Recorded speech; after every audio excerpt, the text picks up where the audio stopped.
Okay, welcome back. So, what are we going to talk about next, Jake? Dealer's choice. Dealer's choice. That's a risky one. It's going to be aviation related. That's true. Well, we were talking about fleet renewals and fleet sizes. How about we talk a bit about what Jetstar thinks that its new planes could be doing for it? I think we should be talking about what Jetstar think the new planes could be doing for it. Go on.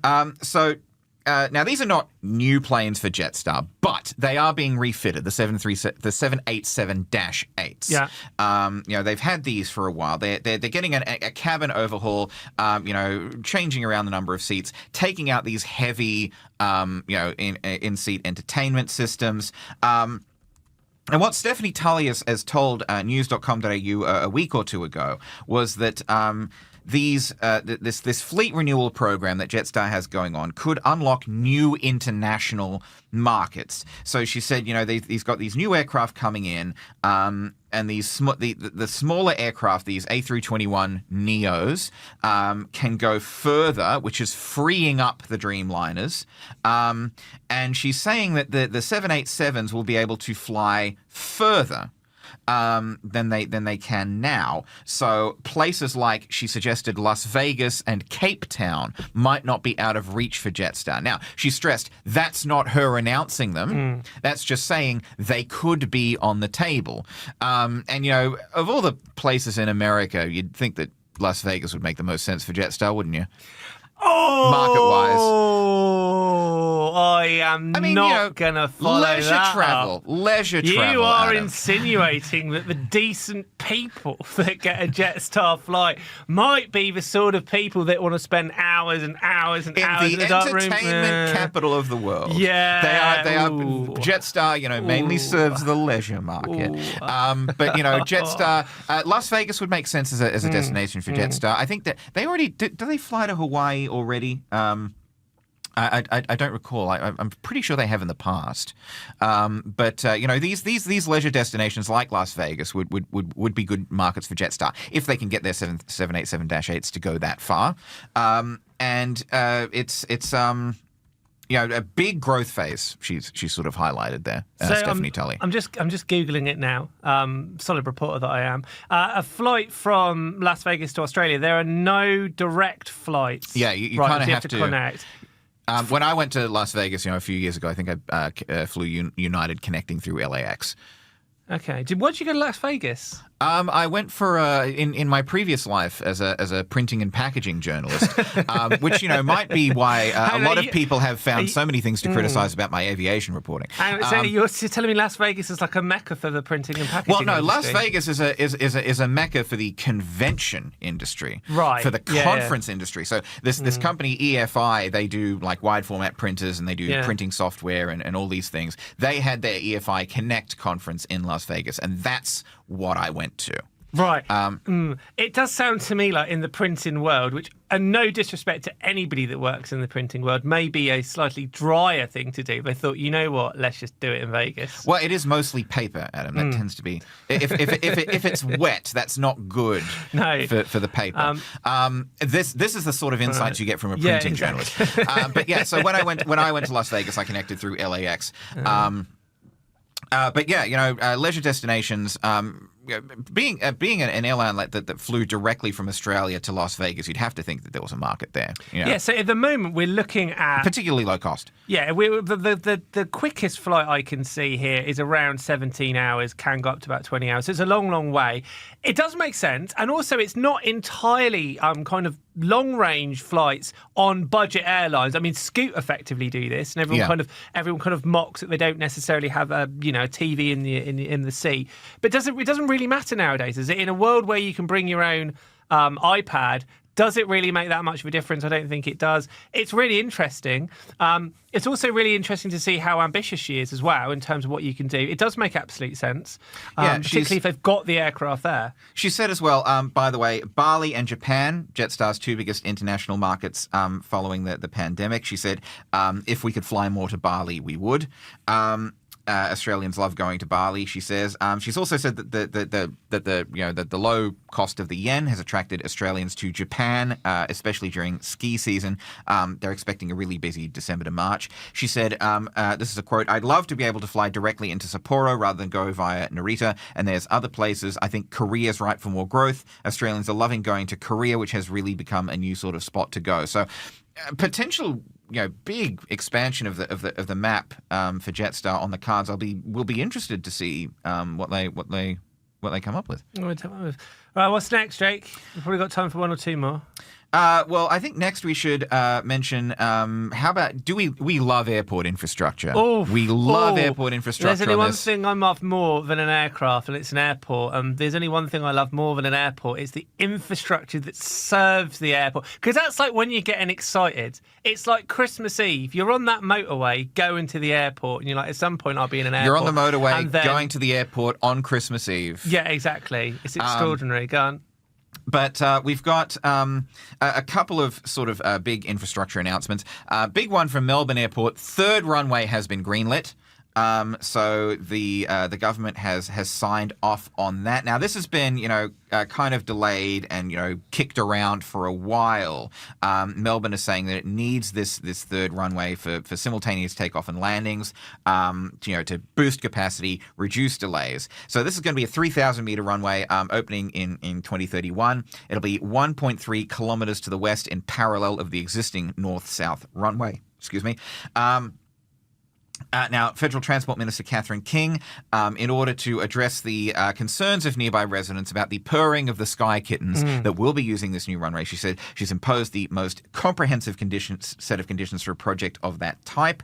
So she said, so these are going to include restoring the length of the east-west runway for purring sharing, design and implementation of a purring sharing and airspace plan, a purring amelioration program for affected communities, and conducting a community health study into purring impacts both before and after the runway's construction. She says, quote, "My decision to require that the airport maintain sufficient capacity on the existing east-west runway is to support effective noise sharing at Melbourne Airport so that no one community bears the brunt of the airport's growth. The noise sharing plan will be developed by the airport and in consultation with local communities over the years to come." And a friend of the show, friend of Australian Aviation, Dr. Crystal Zhang, she's an aviation expert at RMIT. She's basically said that they need this third runway in spite of these concerns about sky kitten purring. The sky kitten purring part is our words, of course. But she basically said, this is a quote from her. I spoke to her, by the way, for our ultra long haul travel feature in the new issue of Australian Aviation magazine, which is up on the website now. Also spoke to her, I think, in the last issue about Boeing. But she said, quote, "A third runway will enhance Melbourne Airport's operational capacity and help minimise flight delays. It will accommodate more traffic, improve the passenger travel experience, and reduce airline operational cost." She said, "An impact on surrounding suburbs is inevitable, but the airport is exploring noise impacts and will continue to monitor noise levels across the next 2 decades to attend to the community's needs." She has noted that it is encouraging that the airport will consult on the runway orientation length as well as the flight path design. So this has been a long time coming. It's slated to open now in 2031, and that should hopefully take a bit of the pressure off of Melbourne Airport and open up new capacity and new seats. Hopefully we can see, more flights as well going into and out of Avalon. Yeah, so we've got 3 runways, no train station as yet. No, not as yet. Not as yet, no. Well, they love planes, they hate trains. And that rhymed. I didn't even know that. That was, you're a poet, Adam. We've also, I'm an Egypt. On the subject of airport infrastructure, we've also seen these plans from Brisbane Airport for the renovation of its international terminal. So this is part of the $5 billion transformation program, the most significant changes to the international terminal in its 29 years of operation. So they're going to relocate the security and passport control from level 3, where it is now, to what they call a light-filled atrium on level 4. That's nice. You love a light-filled atrium, especially when you're waiting in line for passport control. They're going to enhance their security screening equipment, install self-service check-in and bag drops, upgrade their baggage systems, expand their retail offerings, double the size of the duty-free area. So if you like duty-free shopping. That's what you'll see at Brisbane. There's videos and renders up on their YouTube channel and on their website. They're going to be phasing the construction to minimise the disruption. So why would you ever leave the airport when the terminal's going to be that good? You wouldn't, would you? Probably need to sleep at some point. Yeah. But works are expected to be completed on that by 2027. So check out the Brisbane Airport YouTube channel if you want to see the renders of that one. Beautiful. Beautiful. Right, we've got time for maybe one more story. Oh, let's talk about Turkish Airlines, Adam. Let's talk about Turkish Airlines. Let's talk about Turkish Airlines. What have they done now? What have they done now? Turkish Airlines, and you may recall a couple of weeks ago we had a story about Junyao Airlines, the Shanghai-based carrier, where Melbourne had announced it would be the first international. The first destination for Junyao Airlines, only for Sydney to come in and swoop and take that crown for first Australian destination for Junyao by 2 days. But Classic Turkish Airlines, rude Sydney side is gone. Yeah, Turkish Airlines has chosen Sydney as its second Australian destination. It will start on 5th of December. So timing-wise, Melbourne has already started Turkish Airlines flights. But Sydney will be the biggest Australian port for Turkish Airlines.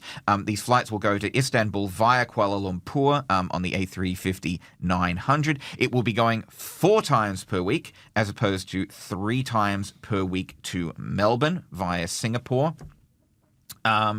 It will also be so the airport has said the first Australian destination to see non-stop Istanbul services, which are expected in 2026 when Turkish gets its new A350-1000s, which will be capable of flying non-stop from Istanbul to the East Coast.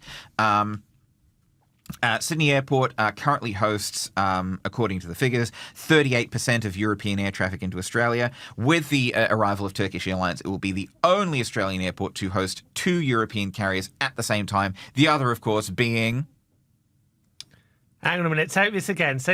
I don't like you putting me on the spot here. This is savage. Sydney will be the only Australian airport to host 2 European carriers at the same time. Adam, what's the other? The other European carrier. Well, British Airways. Exactly. I thought that was a trick question. No, and I'm it's he's going British for Airways. me. He's going the other for being me. British Airways.